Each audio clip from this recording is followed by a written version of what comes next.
What's up, guys? So today I am on the other side of the podcast being interviewed on the Rach and Nikki podcast with topics ranging from metabolic adaptation, how to help mitigate the negative adaptations of dieting, diet breaks, fasting, appetite suppression, and a lot more. So give it a listen, check out their channel as well, and I hope you guys enjoy. Thanks for coming on our podcast. Yeah, thank you. Sure. Just give everyone who doesn't know you, which I know you originally from your podcast, Brains and Gains.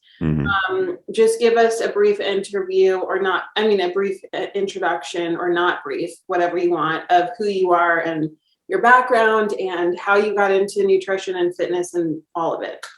Sure. So I started when I was actually like 10 years old. I was a fat kid.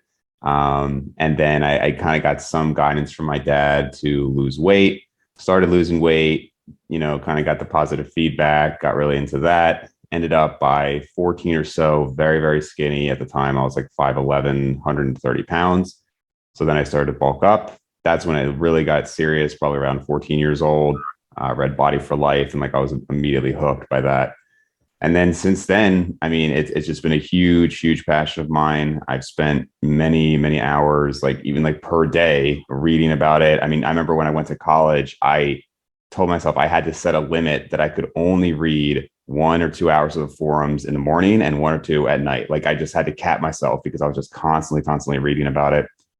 Studied exercise science in my undergrad, then went to dental school for a doctor of dental surgery degree, did a residency. And then after the residency, I decided to start a podcast. At that point, I had been lifting for so long, not really going to see as much progress once you're, 10, 15 years into the game.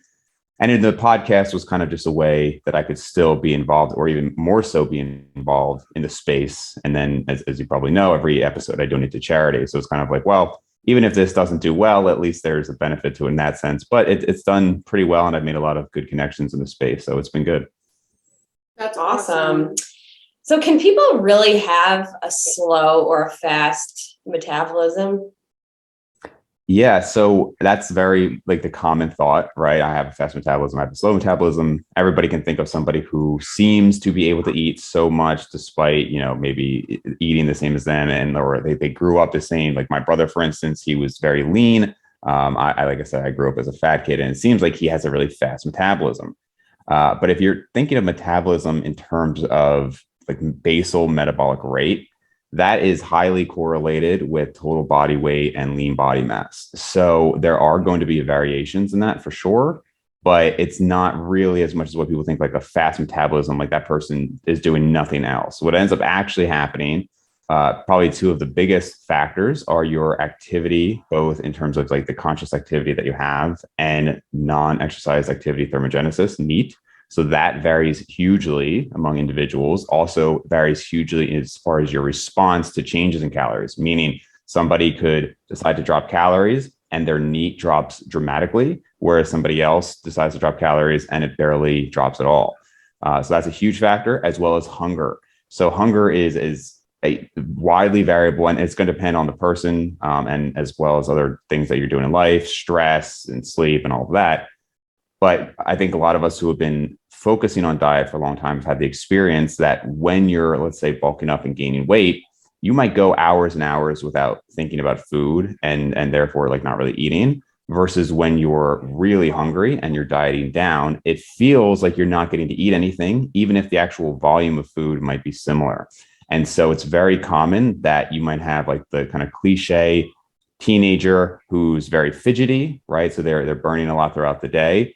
And they think, I just eat whatever I want. I can eat so much. And they think literally, I mean, I've had 110-pound girls think that they eat 5,000 calories a day because they think of a single day that they maybe ate an entire pizza, and they don't think that they didn't eat for the next 20 hours, right? And so because they weren't hungry. And likewise, there are people who are predisposed to being heavier who think, I don't really eat that much, but they're not realizing, well, you're snacking here, you're snacking there, and you're snacking here.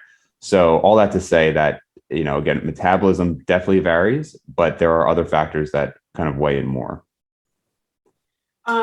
So in terms of NEAT, is that very genetic based, or is that something that you can control, or how does that factor in? NEAT by definition is almost something that you can control. I mean, nowadays we talk a lot about step count rather than consciously like, okay, go and doing like 30 minutes of cardio. So that is a way to keep your activity up throughout the day. But typically a lot of people almost by definition say that NEAT is not something that you can control, that it's just when you're, at your desk, you're tapping your foot, you're moving around. There's also evidence now, people talk about the constrained energy model in recent years, and there's some talk about how it's not even, I mean, NEAT is a factor, but actual physiological processes in your body are taking less energy. Your body is, again, conserving the energy by doing things more efficiently. As far as the genetic component, I would imagine like almost everything, there's a large genetic component, but I've not seen studies directly looking at genes related to NEAT. What actually happens metabolically when somebody goes into a deficit to lose weight, and also like over the longer someone does that, what's happening inside the body metabolically? So you're referring more to like what the whole idea of metabolic adaptation is? Yes, exactly. Yeah. So the whole, I guess like the story behind metabolic adaptation, at least in our like evidence-based, niche, is kind of funny because a lot of people know that Lane Norton had started talking about it, I don't even know, 10 plus years ago now. And then he got kind of flamed by people like, well, he called it metabolic damage. That was the whole thing, right? And so then people like Lyle McDonald said it's not damage. This is a normal process. I think that gets a little bit into the semantics because it's like, well, if it's an adaptation or it's damage, it's something that we don't want as people who are trying to lose body fat. I think the problem with calling it damage is that, yes, it does seem like it's something that you're harming your body. And a bigger issue is that the claims that this was now leading to long-term issues, that by doing this, you're going to, you have to spend a year reverse dieting. And I'm glad to see, I think even Lane and people in that camp have gotten away from that, because they would talk about adding literally like 5 grams of fat or 5 grams of carbs and 2 grams of fat and just doing it so incredibly slowly. Whereas now I'm glad to see that more people are talking about actually adding a little bit faster. Some people, I think, take it to an extreme and they just go right into like a bulk and they're gaining way too much too quickly. But I think most have realized now that, you know what, you can add a few hundred calories per day and get back to your normal metabolic rate and everything within even just a couple of weeks. But yes, it is true that as you diet, the larger your deficit is, the more you will adapt. It's almost never enough to completely stop somebody from being able to lose weight. At some point, a significant calorie deficit is still going to cause weight loss. But those metabolic adaptations that occur, combined with increased hunger, combined with decreased NEAT, and a higher food focus, make it very difficult for some people to get particularly lean.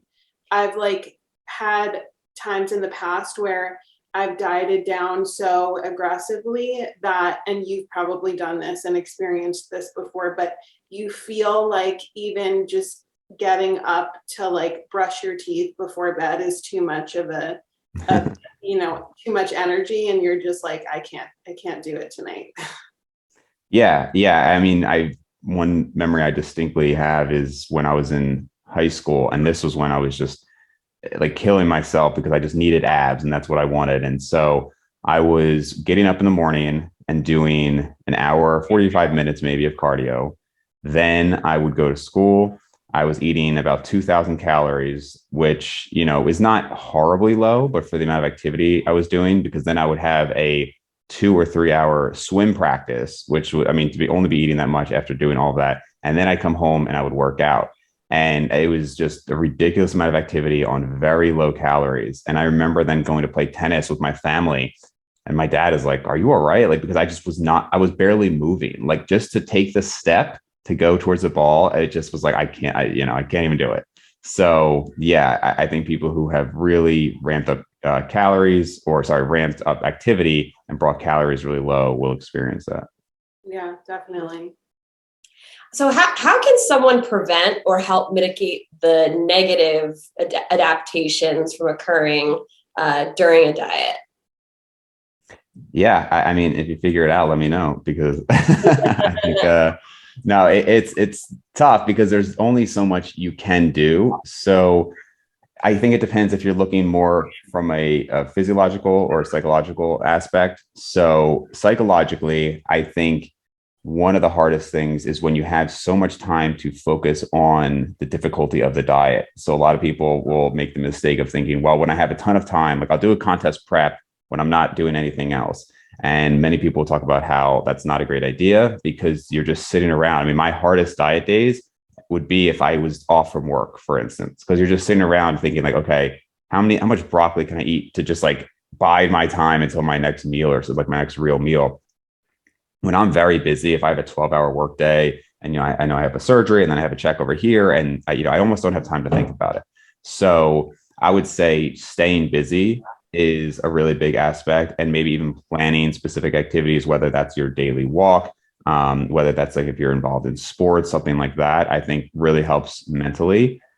I think from a hunger standpoint, the best way to mitigate that is, well, a few ways. So one, a lot of people now do time restricted feeding, intermittent fasting, pretty much the same thing. And to basically limit your eating window to, some people go as low as 4. I think that's probably less than ideal, but 8 and 16 is very common. So 8 hours of eating, 16 hours of fasting.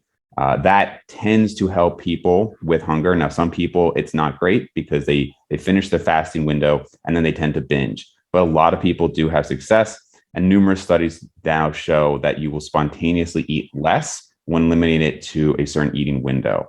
And it can make you feel like you're still getting, a sufficient quantity of food, both in a specific time period as well as per meal. So if you're eating 2,000 calories and you're dividing that up over 6 meals, that's basically like 6 little snacks, versus if you have it 3 meals in an 8-hour window, you can really feel like you're eating substantial meals. As far as mitigating the physiological adaptations, I would say that is the hardest part because your body is pretty smart, if you want to use that term, as far as adapting to when there are fewer resources available. And so other than, you can specifically and consciously add activity. Again, that's where I think step counts have become really popular.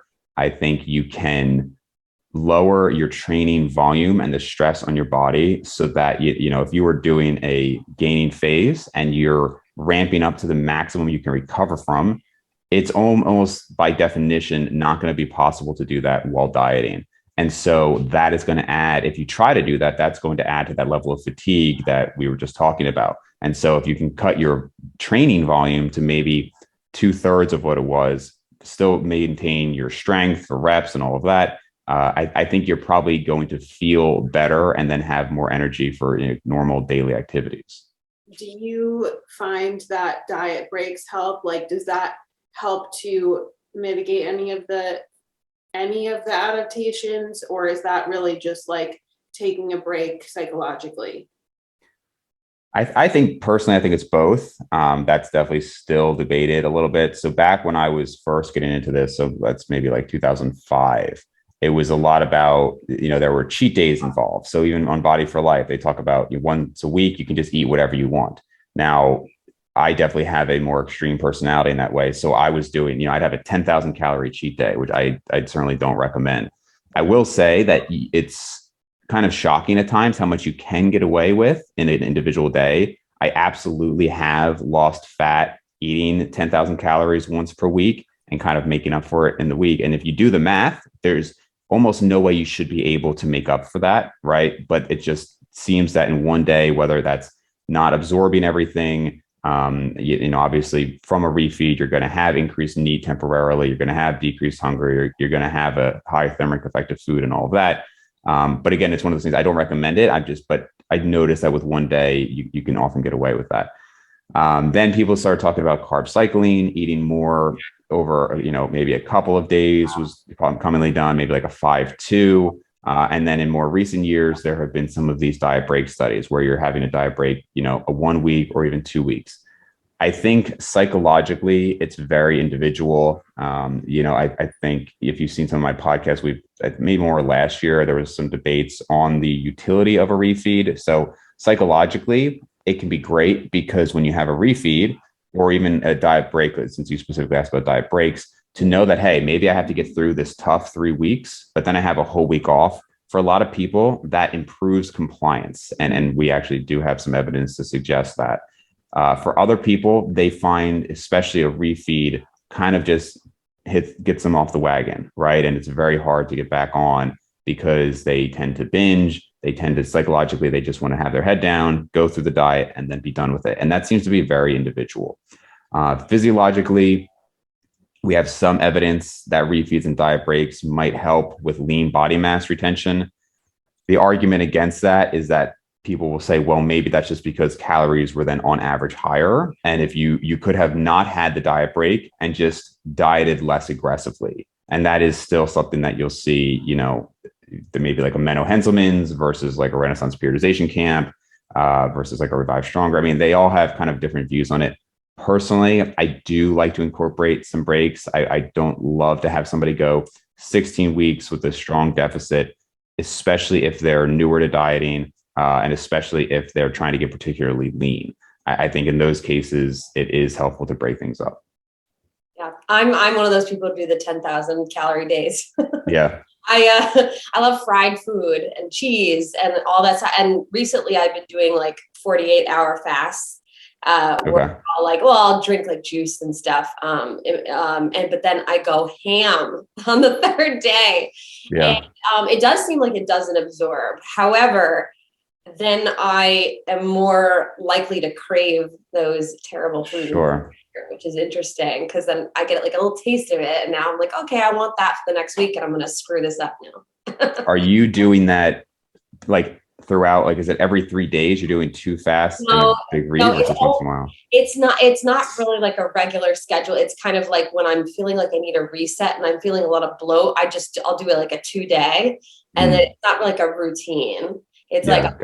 And then it does seem to reset and remove bloat, and I just feel like I'm moving more efficiently, and it worked. But then I binge because I love food. So yeah. Well, that's one of the biggest downsides with the fasting. So I do a 24-hour fast every week, or at least historically, that's what I've done for a long time. So I finish my meal on Sunday night. And then Mondays are a very long and busy day for me. So again, going back to making it easier to do so. And then Monday night, I'll have my meal. So it's about 24 hours. What I've noticed is that on my drive home, I will be more aware of food, restaurants that I pass by. And I think, man, I would love to have this or that. I force myself not to do that. I get home and then I'll have my regular meal. And usually like if it's a big meal like that, I might break the fast with a 1,500 calorie meal. So that might be like something big and savory and that ends up something more sweet. And I'll find that halfway through my savory portion, I'm kind of like, yeah, I'm glad I didn't go on like some bender and have like a ton of food. But the thought is certainly there. And if somebody is not able to control that, then I think that might be a reason not to do the fasting. I have heard people say like when they get into that third day of fasting, they don't even want to eat anymore, which is interesting. Like I wonder what is actually happening in the brain or hormonally. Yeah. I've done 2 72-hour fasts, and I would say for the most part, I feel good throughout the whole time. Again, like I had pretty good mental clarity. GI wise, I feel perfect because there's really like nothing going on. I would say you have to be a little careful when you break the fast, because if you go from 3 days of nothing and then you have this high volume, high sodium meal, like that can cause some issues. But yeah, I would say I've wondered if I were to continue to go to 4 or 5 days, if it would continue to be easy, but I've not personally tested that. In terms of when you work with someone and they've been in a dieting phase for, like a normal length of time, maybe like 16 weeks, 20 weeks or so. And they're at the point where they're like, okay, I'm done. I want to maintain this now. What's your strategy to help them maintain their weight and to find their new maintenance without causing, the weight gain? Because obviously the hardest part of losing weight is keeping it off. Yeah. So that's obviously going to depend on the person, and it's going to depend on how lean they're trying to maintain. I mean, I have had clients who get very lean and then they say, how do I maintain this? And it's like, you really shouldn't, right? I mean, there is a point that it's just going to be too lean and your life is going to be less enjoyable overall by doing that. And I mean, also just from a health standpoint, it's just not going to be great. But let's assume that, for a male who wants to maintain pretty lean, like 9 to 11%, that beach lean, and women, you can add a few body fat percentage points, but the equivalent lean is there. First is I do try to diet them a little bit past where they want to maintain, because almost always people will find that if they're trying to maintain the exact same weight at their peak low, it's going to be almost impossible because you have those adaptations that have occurred. But as we mentioned before, those adaptations reverse very quickly. And I'll just give a personal example. So I dieted down to 180 this year, and I made sure no binging afterwards. I just kind of like slowly added calories back. And by the time I was up to even 183, I was eating 800 calories more per day than I was to maintain or to get to 180. So by having a little bit of that buffer, most people find, so that's one of the biggest things, is that you are going to have to accept a couple pounds. And if you find your weight that this is where I'm good, go a little bit below that and give yourself that room. If you're having hunger issues, a lot of the talk is about high volume, and basically just filling foods, right? So you're probably not going to, if it's leaner than your natural set point would be or what you're used to being at, then, and there's discussions on if it's a real set point or a settling point, but I think we can hold off on that for now. But essentially, if it's leaner than you're used to being, you might have to get used to eating foods that are, again, more fibrous, just higher volume in general. Some people, very large protein shakes, a lot of like steamed vegetables. And that helps because, that is one of the things, a lot of what we find in fitness that helps with these various diets are ways that you can spontaneously eat less, right? So is it keto? Is it vegan? Is it, whatever diet? Is it, time restricted feeding? Almost all of these in some way focus on getting people to reduce calories without thinking about it. Because if you're constantly having to make the decision every single day, I'm trying to eat less, that is very difficult. Versus if it's just a certain rule, whether that's keto, hey, I'm not going to eat any carbs, whether it's time restricted feeding, I'm not going to eat after this time. That spontaneous reduction is a very good way to go about it. And so for some people, I will implement time restricted feeding. It's actually, I'd say, pretty common for when dieting. But yeah, it's not, there aren't like really too many tricks in my opinion. It's just about developing those patterns over a sustained period of time. How long does it take on average for your body to adapt in the opposite direction, and be able to maintain your weight on that higher amount of calories? Like, do you have to, because I know in a lot of, you see on Instagram sometimes, like, she was able to maintain her weight on 1,000 extra calories, and but you see how quickly then sometimes they bring up the calories, and then it's like, okay, well, that was 6 weeks. But what happens a year from that point on the same amount of calories? Does the body like slowly gain fat? Like, what happens, what happens with that, and how long someone would have to wait to test it? Yeah. So I think it happens faster than people used to talk about. Like I said, the whole, I'm glad to see that the industry has gotten away from this idea that you have to very slowly ramp it up. And it's, again, to think that somebody's going to add 2 grams of fat, which I've actually seen recommended, is just insane to me. It's just so impractical, and you're never even going to be that precise with your measurements anyway. But I think honestly, my experience with clients and what I've seen other people discuss is that it happens within weeks, just, literally like several weeks up to like a month or two.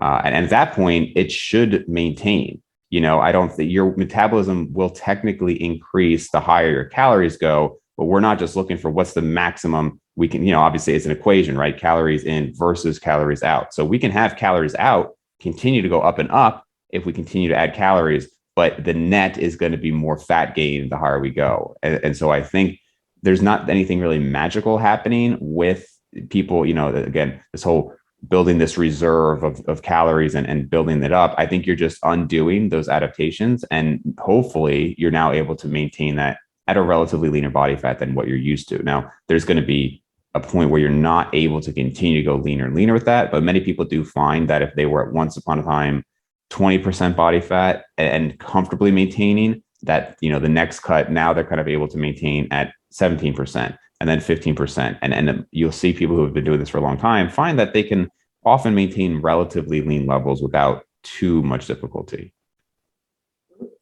And as a coach, what are your biggest obstacles when it comes to behavior change and making progress? I would say that's the biggest obstacle as a coach in general, because the reality is even like beginner intermediates kind of know what could cause weight loss. I mean, if I think to when after I had read Body for Life as a 14-year-old, I could have helped the majority of people in the country lose weight, right? I knew the facts to say, hey, if you were to do this, you would lose weight, which is hugely different than knowing, okay, how do I get this person who's had 20 years of bad habits and these expectations that this is going to happen in 6 weeks of working out? How do I get them to stick to something when they think that 2 pounds per week of weight loss is horrible because their first week they lost 8 pounds and then they lost 6 pounds and now they're only losing 1 to 2 per week? How do you get that person to stay motivated? And so that is really, I think, the entire game of being a good coach, because it's not really, yes, you could say, okay, I'm keeping up to date with the research and whatnot. But to be honest, if I had to, either reverse 10 years of my knowledge to as far as working with the psychology of people, or reverse 10 years of my knowledge to reverse like what's the latest nutrition research, I would be better served as a coach to be up to date on the psychological methods and knowing how to talk to somebody. Because while I've learned a ton, obviously, and I'm constantly keeping up with the research as best as possible, that those are smaller details that haven't changed the fact that if somebody wants to lose weight, I have to get them in a calorie deficit over time while maintaining muscle mass, right? And that's nothing new. So that is what I find is very individual, and you have to kind of at times test things out and make sure that the person is understanding and willing to maybe have a trial period, because there's going to be periods where we don't know, are you going to best, and this is why I have a pretty detailed questionnaire of what has worked for you so far, what has not worked for you, because it's really, that's where the individual coaching, and that's as of now, like I don't really tend to write programs for people, or people have asked me for specific diet plans. I don't like to do that because the whole service that I would be providing you is the weekly check-ins and saying, okay, what are we going to do? Remember Rachel, we would talk pretty regularly, right? About what are you weighing today? And then what's going on here? And I think that's important as a coach, especially as one gets leaner and leaner, because that's a big factor. Even if you know what to do, when you're in it yourself, it's hard to make those objective decisions about the best thing to do to move forward, instead of like slashing calories because you want to get them there quicker or whatever it is. So yeah, I found that you do that really well to just keep people on track in terms of the check-ins and helping with that behavior change. Well, it's really hard, even for a coach, it's very hard. I've had now for 15 years a training log. And so I have like hundreds of pages of notes and check-ins and weigh-ins and all that. And you'll see that when I'm gaining, it's like, all right, a check-in every 2 weeks. Maybe I write a sentence about what's going on. When I'm dieting, it's check-in every week. And I've got paragraphs of like what I think is going on, because you get in your head, you get emotional about what's going on. It's very hard to do that even after all of these years. Yeah. And especially like, for me, since I've had a past of having an eating disorder, like I find that I can help clients that have had disordered eating or like are on the spectrum of that. But you're right. Like when you're trying to coach yourself, it's really hard it would be hard for me to be objective and be like, okay, well, this week I've gained a pound because I'm on my period or whatever. Like, well, I think I have to drop calories because I'm not losing weight fast enough and my body looks big. And like, when really it's just my brain playing tricks on me, and it's old habits of, disordered eating thoughts, like getting at me. So For sure. Yep. It's funny. I find myself lying to myself after I've binged, and I'll be like, yeah, I ate that whole wheel of cheese, but I'm not gonna, like, it's not gonna show on me. Like, it's so weird. Like I play games with myself where I know logically that this is ruining me right now. Yeah. But then I just want more of it because those types of foods are so addictive and you just want more. And you're like, I'll break out the other wheel too. And like, you know what? I screwed it up today. I might as well just keep going. It won't show too much. And it's just great. Like I hear these lies and I believe them. And then, I wake up the next day and realize that. Yeah. It's tough with those foods. I mean, they're extremely palatable, right? I mean, they're basically designed that way, and it's hard. And that's honestly like one of the things for me, like some people, and again, it's so individual, but some people, like I think of like my mom, like she's always been, well, she just doesn't understand the idea of a binge because she just doesn't have a big appetite. She'll say she loves chocolate or she loves this, but she's literally okay with having like a bite of chocolate or like a half a piece of pizza. And like, to me, I just am the type of person that's like, if I'm going to have a piece, like, if I'm going to have pizza, it's going to be 3 or 4 pieces. And if I'm not going to have that, I would rather just not eat it. And it's not it's not a disordered eating. It's just knowing I just genuinely would not enjoy it enough unless I'm going to have more of it. So most of my days are going to just be my healthy calories. And it's not, I don't want half a donut. I don't want a little bit of this. Like when I'll have those. Now, again, you have to be careful to not say, well, when I'm going to have some junk food, I'm going to eat 10,000 calories. But I do think it's reasonable to say that when you're going to have something that's, more in the junk food category, that you can have it, enjoy it, but be able to get back to your normal diet. And if you can't, it's important to know that about yourself.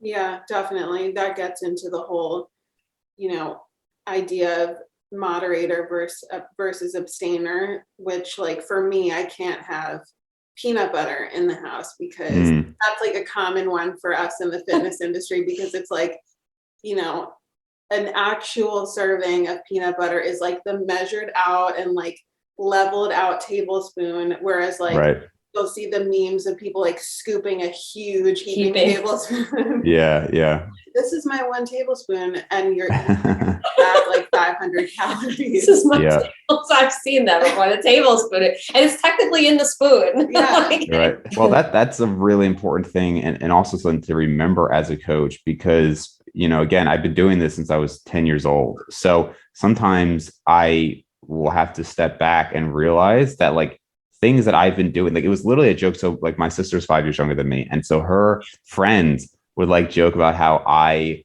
in high school would measure things. Like they'd always see me with like tablespoons, like, oh, like measuring out the tablespoon of peanut butter or whatever else I was using. And it's almost weird for me not to do that. Like it's so normal for me now. Or if I'll like put something on a scale, right? I'll tear it to 0 and then I'll take whatever amount out that I need. And okay, there's the weight. So sometimes I have to remind myself, well, okay, this person is saying that this is what their diet is, but is it actually? Do they even know yet at a beginner level that a tablespoon is not literally taking a spoon and just taking out an amount, right? Because as you said, that could be hundreds of calories.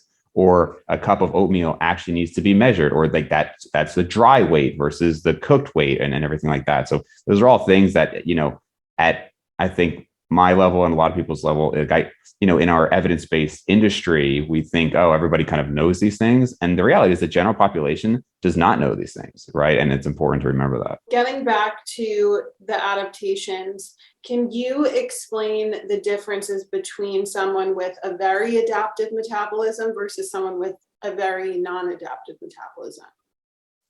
So basically the idea behind that is, and again, you have to consider, is it metabolism or is it NEAT?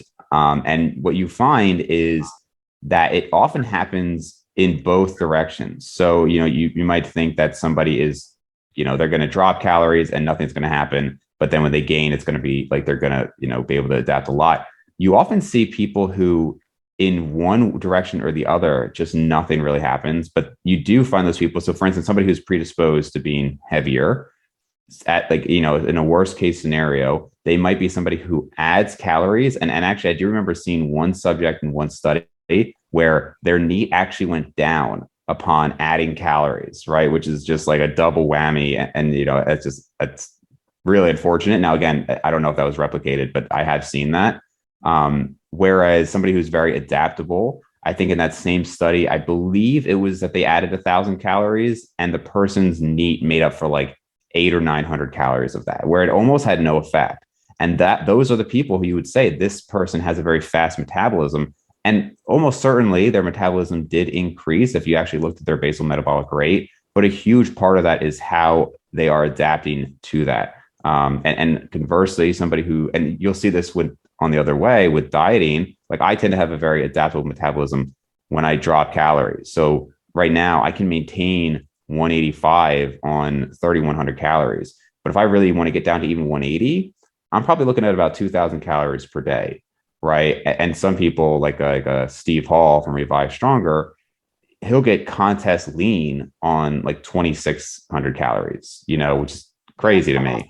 And he does get a lot of steps. There's a difference there in activity. He'll work out 5 days a week. He'll get 15,000 steps. Whereas at the time I was working out 3 days a week and getting, 5 or 6,000 steps a day. So again, there are other factors, but yeah, essentially it's just how much your body is going to adapt from all of those factors that we talked about earlier.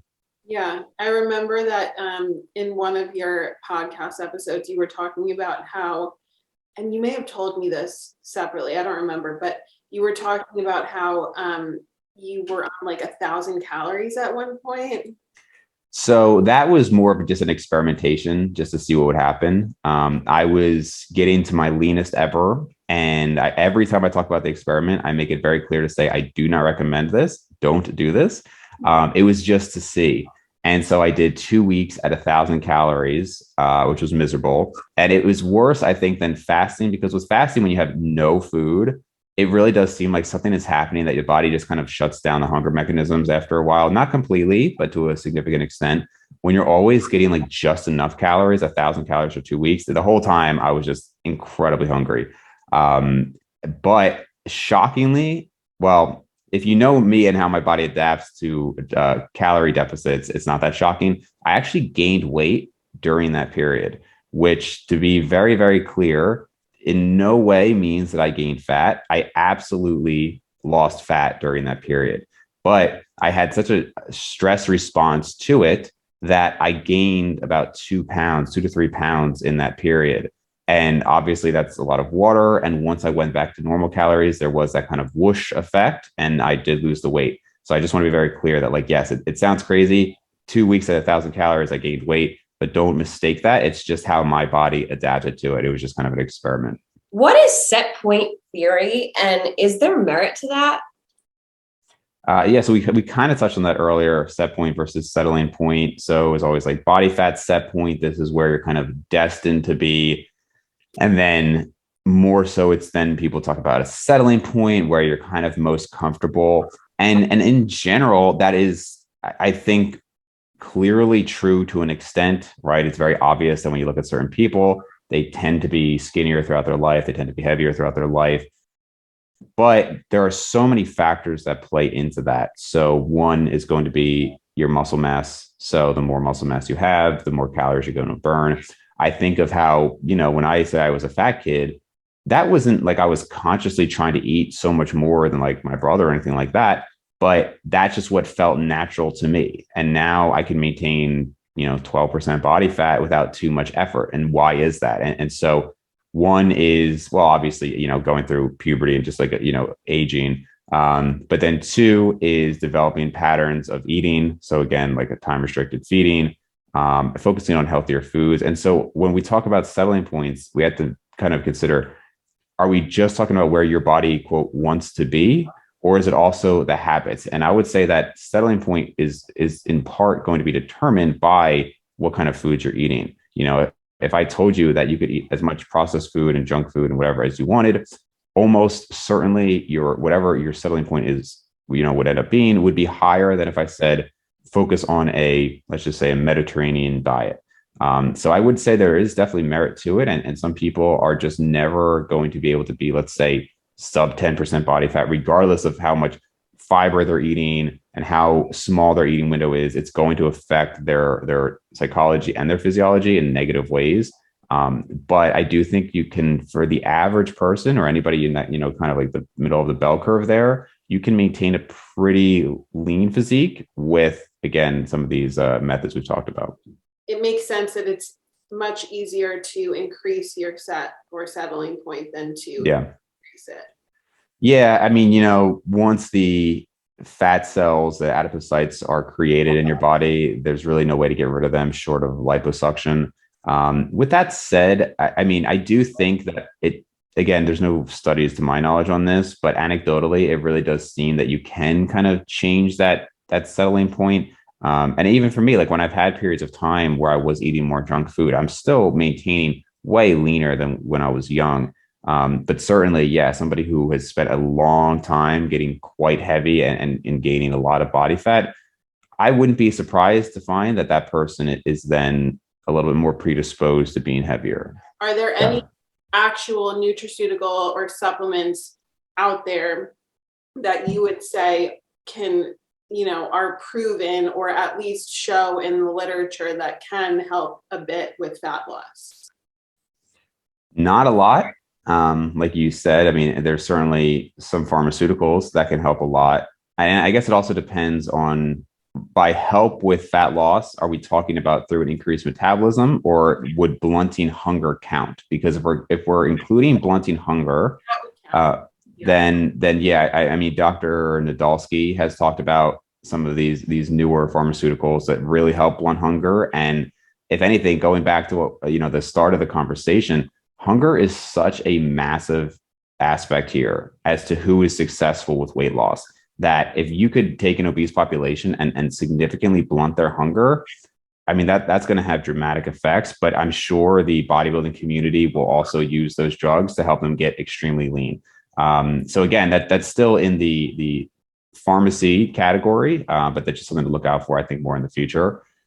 But if you count fiber as a supplement, then that will also help. There are fiber supplements, so that can help with hunger for sure. Caffeine has been shown to help with fat loss. Again, we're not talking anything super dramatic, but some people find that caffeine will blunt hunger.